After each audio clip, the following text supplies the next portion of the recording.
an amazing moment when your life has gone in the wrong direction. The disciples are scattered, Peter's confused, and the world seems turned upside down.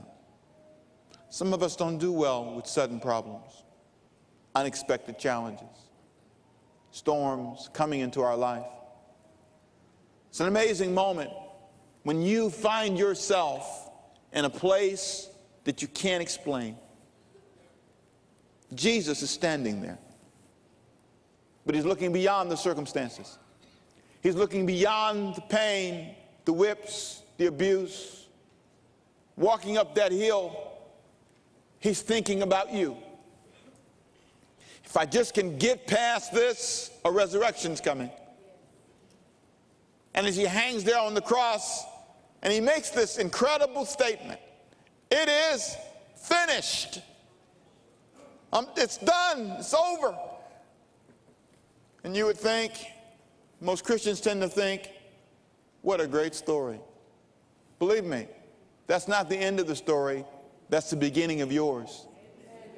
It's in that moment when he dies on the cross and then he rises from the dead that he's saying, I now pass to you a baton. You see, the Christian message is not one that we have just so we can recite it and say, well, let me tell you how bad it was for Jesus, and let me tell you what happened on the first day of the week. He rose from the dead. It's more than a story. It's a calling. His finish line was your starting line. He's giving to you something that you were called by God to do. It's a starting point. A baton was passed to you. This truth really came home to me in a moment that I was not expecting. I went to a barbecue place. Stood by me some barbecue chicken. It's one of those places you go and it's kind of like, you know, there's a restaurant side and then there's a to-go side, and I'm on the to-go side.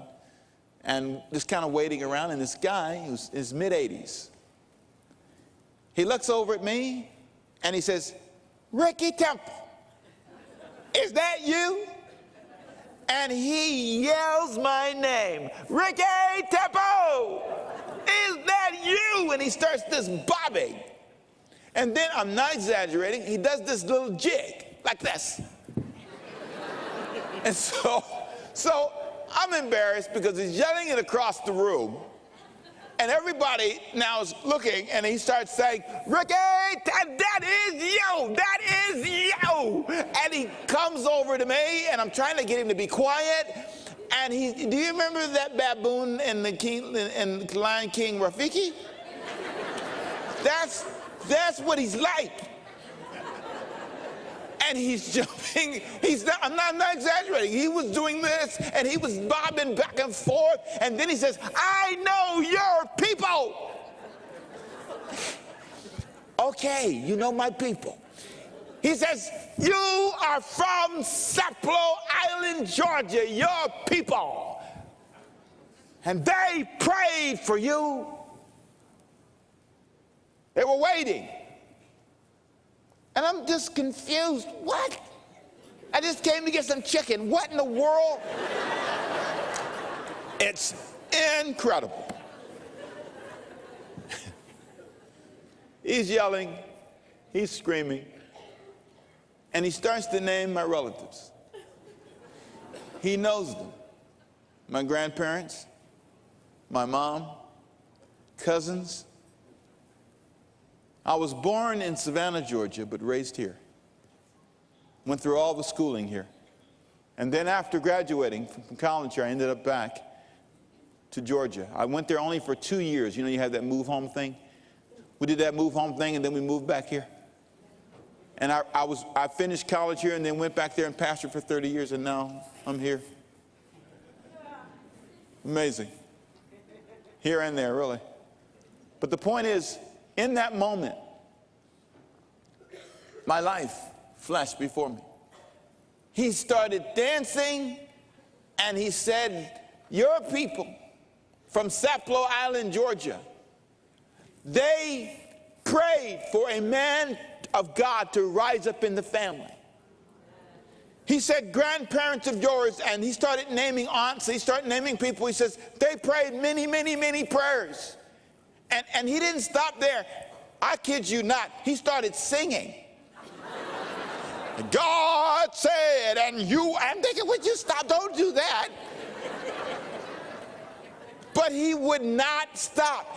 And what's amazing is the louder he got, everybody stops buying food. Now they're looking at the show.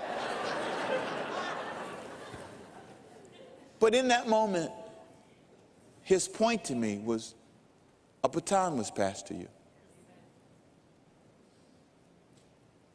Somebody prayed that you would come along and take the charge. When Jesus hung up on the cross, when he said it's finished, it was not a show.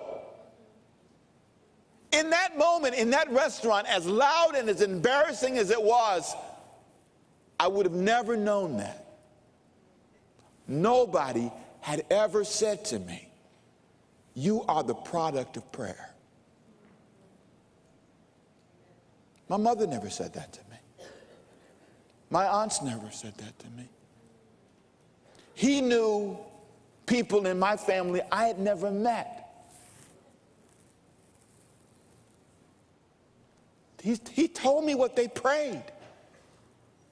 Somebody that would rise up and help our men and our family. Somebody, and he began to go on and on. And I left the restaurant with this sense of calling. I have a sense of destiny on my life. And when I think about that, and I think about the cross, I think that somebody is praying in your family. Somebody is saying, God, could you raise up somebody who knows God, who can help me know God?